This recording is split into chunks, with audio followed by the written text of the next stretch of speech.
Well, the Super Bowl is over.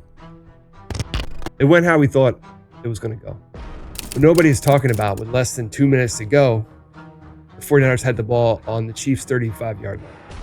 3rd and 4. Instead of running the ball with Christian McCaffrey, they decided to call a terrible pass play, which absolutely was unsuccessful, did not convert, stopped the clock, which allowed the Chiefs to get the ball back once the 49ers kicked the field goal and completely drive down the field and tie the game.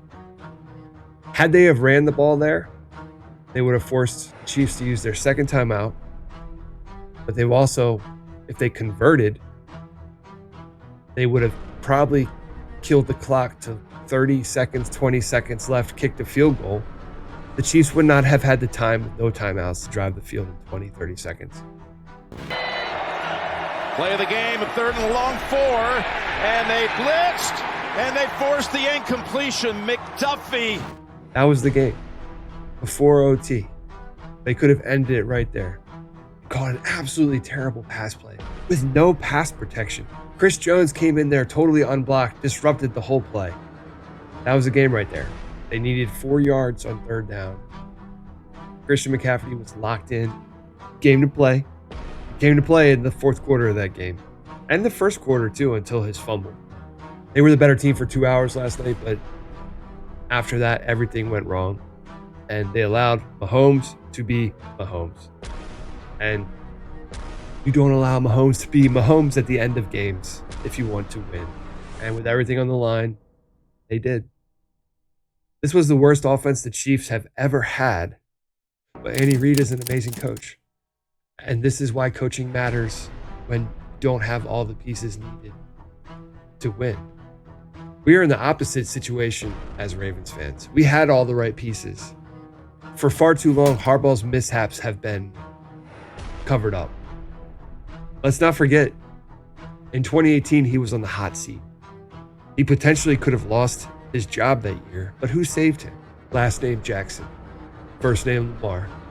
Saved Harbaugh's job in 2018. I'm not happy just making the playoffs every year. I don't know about you guys. Some of you may be okay with that. Some of you may think that signifies success, but winning the Super Bowl is all that matters to me. Last thing I want to talk about, since no one in the NFL or the talking heads this morning are even talking about it. After the fumble, he comes over to Andy and goes, "Keep me in." What happened is, on the fumble, he was not in the game. Noah Gray went in, and he had to block. If that was any other player that shoulder checked their head coach on live TV, they'd be blasted by the media and most likely fined or even suspended for doing that to their coach. But NFL, media, everyone with opinion will look the other way because this is Kelce Swift. He can do whatever he wants, unchecked. The NFL wants to completely smash DEI slogans in our face year after year after year. But the truth is, and we all know it, if that was a black player, they'd be sent to the locker room, possibly kicked out of the NFL. But it wasn't.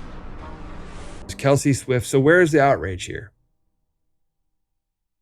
Absolutely terrible to see, and it makes you think about him as a man in general. If you're going to do that to your coach with cameras, dozens of cameras all over the place, what do you do in private, right? He shoulder checked his coach during a game, almost knocked him to the ground on TV. We all watched it. But again, the NFL looks the other way because he is Kelce Swift. And add to the fact that since they won, this is all just going to, a big misunderstanding. He's a fierce competitor. And Andy Reid actually said it keeps him young. I mean, I respect Andy Reid as a coach. I don't respect him in this instance.